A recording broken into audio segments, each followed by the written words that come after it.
আর কবে আর কবে এই শহর নিরাপদ হবে? সালটা 2024, আরজিকর হাসপাতাল। এক চিকিৎসক নির্যাতিত হলেন তার নিজের কর্মক্ষেত্রে, খুন হলেন। এক বাবা মা তাদের মেয়েকে হারালেন। আমি, আপনি, আমরাও তো মানুষ। আমাদের বাড়িতেও মা আছে, বোন আছে, সহধর্মিণী আছে। এই শহর কি সত্যি তাদের জন্য নিরাপদ? আমার আপনার বোন যারা স্কুলে যায়, কলেজে যায়, কর্মক্ষেত্রে যায় চাকরি করতে, তারা ঠিক কতটা নিরাপদ? বিচার কি তারা আদৌ পায়? দেখুন, ট্রেনে, বাসে, রাস্তায় চলতে অনেককে অনেক অপ্রীতিকর ঘটনার সামনে পড়তে হয়।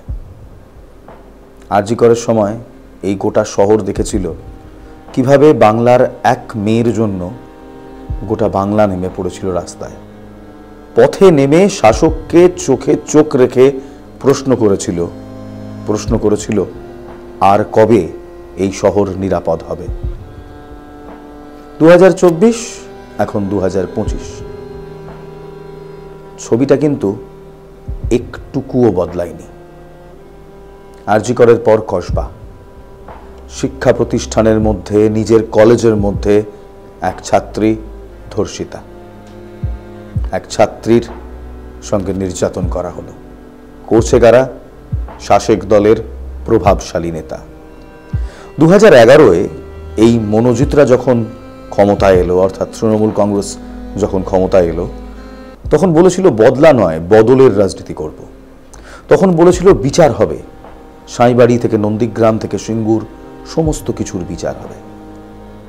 বিচারের বাণী আজ নীরবে নিভৃতে কাঁদছে।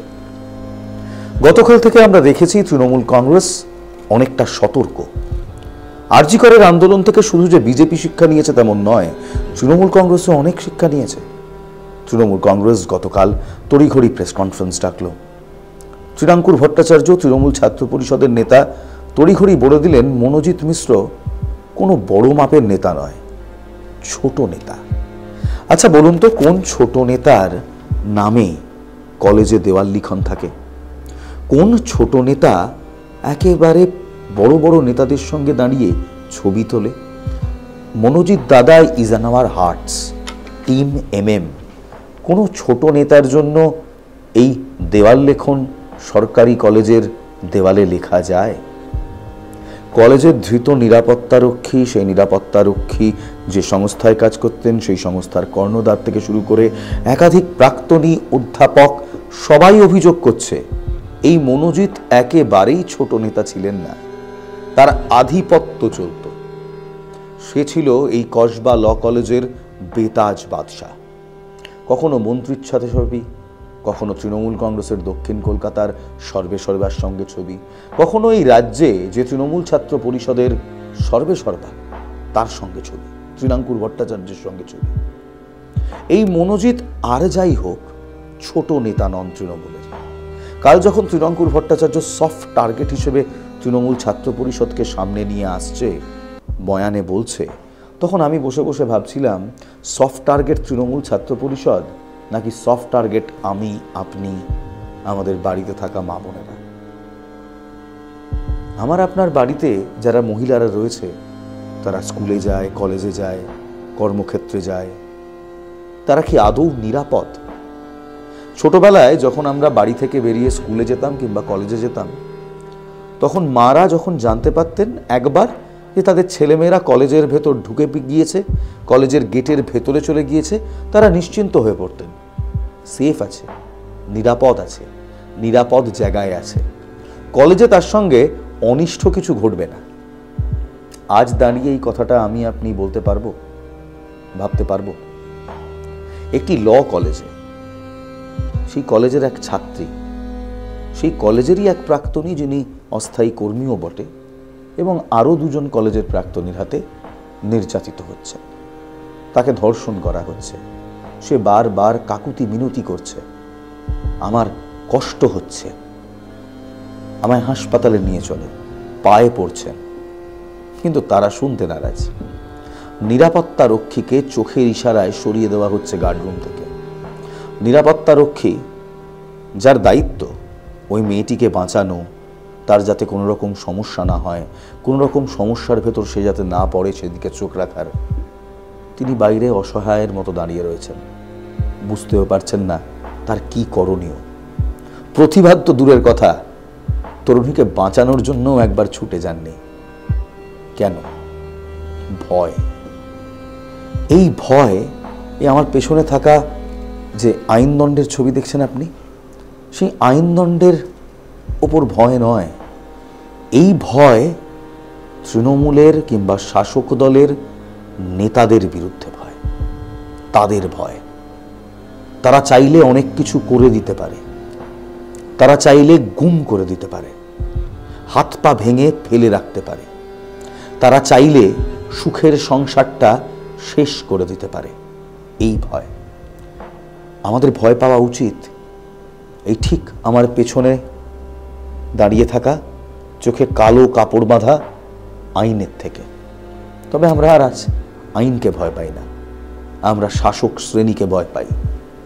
শাসক শ্রেণীর বিরুদ্ধে গর্জে ওঠা মানে শাসক কিংবা রাষ্ট্রযন্ত্রের রোষ কেটে নেয়া না। পুলিশ, কোর্ট, ভুয়ো মামলা, মিথ্যে মামলা, হয়তো খুন, কথাগুলো একেবারে মনগড়ন নয়। এইভাবেই মনোজিৎ মিশ্র ওই নির্যাতিতাকে হুমকি দিয়েছিলেন। বারবার এই মনোজিৎ মিশ্র নির্যাতিতাকে হুমকি দেন। হুমকি দিয়ে বলেন, আমায় বিয়ে করো। উনি বলেন না। তারপর বলেন, আমার সঙ্গে শারীরিক সম্পর্কে লিপ্ত হও। নির্যাতিতা ছাত্রী যখন সেটাও প্রত্যাখ্যান করেন, তখন এই ভয় তার মনে ঢুকিয়ে দেওয়ার চেষ্টা করেন এই মনোজিৎ মিশ্ররা, এই শাসক ঘনিষ্ঠ তৃণমূল ছাত্র পরিষদের নেতারা। মনোজিৎ মিশ্র একদম ক্যাটাগরিক্যালি এই নির্যাতিত ছাত্রীকে, নির্যাতিতাকে বলেছিলেন, বাবা মাকে গ্রেফতার করিয়ে দেব। তখনও যখন ভাঙেননি ছাত্রী, তখন বললেন বয়ফ্রেন্ডকে খুন করিয়ে দেব। এবং তারপর সন্ধ্যে 7:30 থেকে রাত 10:50, ছাত্রীর জীবনের সবচেয়ে কালো রাত। ইউনিয়ন রুমে তাকে লাগাতার ধর্ষণ করেন এই মনোজিৎ মিশ্র। প্রশ্নটা এই মনোজিৎ কিংবা এরকম একাধিক মনোজিতদের নিয়ে নয়, প্রশ্নটা দলের শাসক শ্রেণীকে নিয়ে। আমরা আইনের শাসনে চলি, এই আমার পেছনে দাঁড়িয়ে থাকা আইনদণ্ডের শাসনে। শাসকের আইনে আমরা চলি না। বিস্ফোরক সব অভিযোগ আসছে মনোজিতের বিরুদ্ধে। 10 বছর লাগাতার এই মনোজিৎ মিশ্র ওই কলেজে ছিলেন। কেন? কারণ তিনি বারংবার ফেল করতেন। 10 বছর হোঁচট খেয়ে ডিগ্রি পান, নিজেকে লয়ার কিংবা আইনজীবী বলে পরিচয় দেন, এবং তারপর তার এই কাণ্ড কারখানা দিনের পর দিন চালিয়ে গিয়েছেন ওই কলেজে দাঁড়িয়েই। একাধিক ব্যক্তি অভিযোগ করছে, একাধিক অভিযোগ তার বিরুদ্ধে। মেয়েদের টিটকিরি দেওয়া থেকে দাদাগিরি, কিচ্ছু বাদ নেই। জমতে জমতে অভিযোগের পাহাড় জমা পড়েছিল মনোজিৎ মিশ্রের বিরুদ্ধে। তবে না কর্তৃপক্ষ, না দল, কেউ কোনো পদক্ষেপ নিল না। আচ্ছা, আমরা তো শুনেছি যে যখন অপরাধের বীজ বাড়তে শুরু করে, তখনই সেই বীজকে চিরকালের জন্য শেষ করে দেওয়া উচিত, শেষ করে দেওয়া যায়। আমাদের আইন ব্যবস্থায় সেই কথা বলা আছে। তাই জন্যই তো রিকনভার্সন হোমস, তাই জন্যই তো কারাগার, যেখানে পাঠানো হয় যাতে ক্রিমিনালস, অপরাধীরা সংশোধিত হয়ে ফিরে আসে। সংশোধনাগার বলি, তাই না? এর অনেক আগে যদি মনোজিৎ মিশ্রদের জেলে পাঠানো হতো, তাহলে কি তাদের এই অপরাধ মানসিকতা কমতো? হয়তো এই ছাত্রীকে সেই নির্মম পরিণাম ভোগ করতে হতো না, যদি কর্তৃপক্ষ একবার নজর দিতেন এই অভিযোগের পাহাড়ে, যে সিকিউরিটি এজেন্সি কসবা ল কলেজে সিকিউরিটি গার্ড নিযুক্ত করে তার কর্ণধার একজন এক্স আর্মি পার্সন, তিনি আজ সংবাদ মাধ্যমে দাঁড়িয়ে বলছেন মনোজিতের দাদাগিরির কথা সবাই জানত, বহুবার কানে এসেছে, সবাই সব জানত। সে কলেজে কি করছে, কিভাবে দিনের পর দিন রাতের পর রাত এই কলেজে মদ্যপান করেছেন, এই কলেজে পার্টি করেছেন, ইউনিয়ন রুমকে নিজের পৈতৃক সম্পত্তি ভেবে নিয়েছেন, সবাই জানত। কিন্তু কেউ কোনোদিন কিচ্ছু করেনি, একটা পদক্ষেপও নেয়নি। কেন? কিসের ভয়? যিনি গার্ড কিংবা নিরাপত্তা রক্ষী পিনাকি বন্দ্যোপাধ্যায়, যিনি ধৃত, তাকে পুলিশ অ্যারেস্ট করেছে, তাকে মনোজিৎ সেই রাতে গার্ডরুম থেকে বের করে দিয়েছিল। শ্রীরাঙ্কুর ভট্টাচার্য থেকে শুরু করে জানা ফিরাদ হাকিম, তারা সবাই বলছেন এ নাকি ছোট মাপের নেতা, এ নাকি অত্যন্ত ছোট নেতা। আবার ফিরাদ হাকিম তো এক কাঠি ওপরে গিয়ে বলেছেন কোনোদিন তৃণমূলটা করেইনি। কিন্তু কসবার ল কলেজের সেই দেওয়াল, নীল রঙের দেওয়াল, নীল সাদা সরকারি দেওয়াল জানান দিচ্ছে ছোট টোটো কিচ্ছু নয়। রীতিমতো দাদাগিরি চালাতেন মনোজিৎ, সেই দেওয়াল বয়ান রেখেছে তার দাদাগিরির। মনোজিৎ দা is in our hearts, team MM। একজন অস্থায়ী কর্মচারী, শিক্ষকও নন, অধ্যাপকও নন, তাকে ঘিরে এত উন্মাদনা। প্রশ্ন তুলতাম না যদি না কসবাকাণ্ডের এই জঘন্য ঘটনা, এই নৃশংস ঘটনা সামনে আসত। পুলিশ সূত্রে খবর, ধৃত মনোজিৎ মিশ্রর যে মোবাইল ফোনটি রয়েছে না, সেই মোবাইল ফোনের ভেতর সেই রাত্রে নির্যাতনের ভিডিও পাওয়া গিয়েছে। মানসিকতা ভাবুন তো এই ধর্ষকের। এই মনোজিৎ মিশ্ররা আবার আরজি করের প্রোটেস্টে যোগ দেন, সেখানে গিয়ে জাস্টিস ফর আরজি কর স্লোগান তুলেছিলেন। আজকে ভাবতেও অবাক লাগছে একজন ধর্ষক সেদিন আরজি করের প্রোটেস্টে সামিল হয়েছিলেন। আমাদের কি এতটাই দৈন্য দশা? আমরা কি সত্যি এতটাই অসহায়? আরজি করের পরেও শিক্ষা নিল না কেউ। সময় বদলায়, ঘটনা বদলায়, ঘটনার স্থান বদলায়, কাল বদলায়, চরিত্র বদলায়, তবে শাসকের চরিত্র বদলায় না। বাম আমলের একাধিক হত্যাকাণ্ড, ধর্ষণ, অনিতা দেওয়ান থেকে শুরু করে তাপসী মালিক, সেখান থেকে তৃণমূল কংগ্রেসের আরজি কর কাণ্ড, কসবা কাণ্ড, কামদুনি কাণ্ড, ভারতীয় জনতা পার্টির যদি গুনতে থাকি, কাথুয়া, উত্তরপ্রদেশ, উন্নাও, শাসকের চরিত্র এক। আচ্ছা, আমরা ভোট দিয়ে যাদের শাসক শ্রেণীতে বসাই, তারা আমাদের শাসন করেন নাকি তারা আমাদের হয়ে শাসন করতে যান? সংবিধান, আইন, এই চোখে কাপড় বেঁধে দাঁড়িয়ে থাকা ন্যায়দণ্ড, তারা কিন্তু বলছে তারা কেউ শাসন করার জন্য ওখানে যান না, তারা আমাদের হয়ে শাসন করার জন্য যায়। কিন্তু এই গোটা ইকুয়েশনে গত 70-75 বছরে আমরা কোথায় হারিয়ে গেলাম বলুন তো? আমাদের কথা কে বলে? কেই বা ভাবে? আজ আমরা ভয় পাই। শাসকের বিরুদ্ধে কথা বললে শাসকের রোষ আসবে, রাষ্ট্রযন্ত্রের রোষ আসবে, জেল হবে, কোর্ট, আদালত, পুলিশ, সমাজে ছিছি পড়ে যাবে, দুর্নাম, চাকরি থাকবে না, কাউকে হাতে মারবে তো কাউকে ভাতে মারবে। কিন্তু সত্যি করে বলুন তো, গণতন্ত্রে পাওয়ার কিংবা ক্ষমতা কাদের হাতে? আমার, আপনার, আম জনতার। আমরাই তো মেজরিটি। পাওয়ার তো চিরকাল আমাদের হাতে। তবু বদলায় না, তবু শাসকের চরিত্র বদলায় না। যেই বসে লঙ্কায় সেই হয় রাবণ, যেই বসে মসনদে সেই হঠাৎ করে আমাদের রাজা হয়ে ওঠে। আইনের শাসন কোথায় যেন হারিয়ে যায় আর ফিরে আসে শাসকের আইন। শাসকের আইনে একটাই সমস্যা, শাসকের আইন কখনো নিজের ভুল দেখতে পারে না।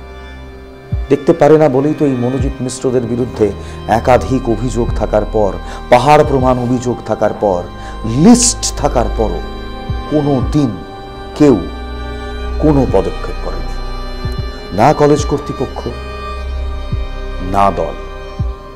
আজ ঘটনার সামনে আসার পর তড়িঘড়ি এত প্রেস কনফারেন্স, শশী পাঁজা, কুণাল ঘোষ, তৃণাঙ্কুর ভট্টাচার্য, দফায় দফায় প্রেস কনফারেন্স। এবং সেই প্রেস কনফারেন্সের মূলে কিন্তু একটাই উদ্দেশ্য, নিজেদেরকে মনোজিৎ মিশ্র থেকে সরিয়ে নেওয়া, নিজেদের ভুল দেখা নয়, এটা আরো মারাত্মক। আমরা এক্সপেক্ট করছিলাম এই প্রেস কনফারেন্সে শাসক দল নিজের নেতাদের বিরুদ্ধে গর্জে উঠবেন, তাহলে হয়তো পাবলিক ইমেজটা কিছু হলেও বাঁচত। তৃণাঙ্কুর ভট্টাচার্য কোথাও নিজেদেরকেই ভিকটিমের জায়গায় বসিয়ে দিলেন, বলছেন বারবার তৃণমূল কংগ্রেসের ছাত্র পরিষদকে সফট টার্গেট করা হয়। ববি হাকিম বলছেন কোনোদিন তৃণমূল করেনি। এদিকে মনোজিৎ মিশ্রের সঙ্গে তৃণমূলের যোগ স্পষ্ট। একজন বিধায়ক অশোক দেব, তার কথায় মনোজিৎ মিশ্ররা চাকরি পেয়েছিলেন। কোথায়? এই কসবা ল কলেজে। কিভাবে রেফার করলেন? একজন ছাত্র যে 10 বছর হোঁচট খেয়ে আইনের ডিগ্রি পেরোলো, কলেজের গণ্ডি পেরোলো, তাকে সেই কলেজের অস্থায়ী কর্মী হিসেবে নিয়োগ করার আগে কোন মানদণ্ডে বিচার করলেন সেই বিধায়ক? কিংবা তৃণমূল কংগ্রেসের তৃণঙ্কুর ভট্টাচার্য থেকে শুরু করে একেবারে বড় বড় নেতারা যারা রয়েছেন, তারা একবারও কেন কর্ণপাত করলেন না এই মনোজিৎ মিশ্রর বিরুদ্ধে উঠে আসা একাধিক অভিযোগে? সেদিন যদি কর্ণপাত করতেন, আজ এই ঘটনাটা হয়তো ঘটত না। অপরাধের বীজকে যদি সেদিন শাসক কড়া হাতে দমন করতে পারত, তাহলে আজ হয়তো বিচারের বাণীকে নীরবে নিভৃতে দাঁড়িয়ে কাঁদতে হতো না, এই ছাত্রীর সঙ্গেও এই পরিণাম হতো না। একবার ভেবে দেখবেন, সময় বদলায়, স্থান বদলায়, কাল বদলায়, ঘটনা বদলায়, শাসকের চরিত্র কিন্তু কোনোদিন বদলায় না। কিন্তু বদলানো উচিত, আর সেই বদলানোর ক্ষমতা রয়েছে আপনার হাতে। 5 বছরে একবার সেই ক্ষমতা, ভারতের গণতন্ত্র, ভারতের সংবিধান আপনার। আর সেই বদল আনার জন্য আপনাকে শুধু একটা ছোট্ট কাজ করতে হয়, একটা বোতাম টিপতে হয়। আগামী বছর সেই ক্ষমতা আবার আপনার হাতে আসবে। বোতাম টেপার আগে একবার ভাববেন কি চান, নিজের ভবিষ্যৎটা কিভাবে দেখতে চান। নমস্কার।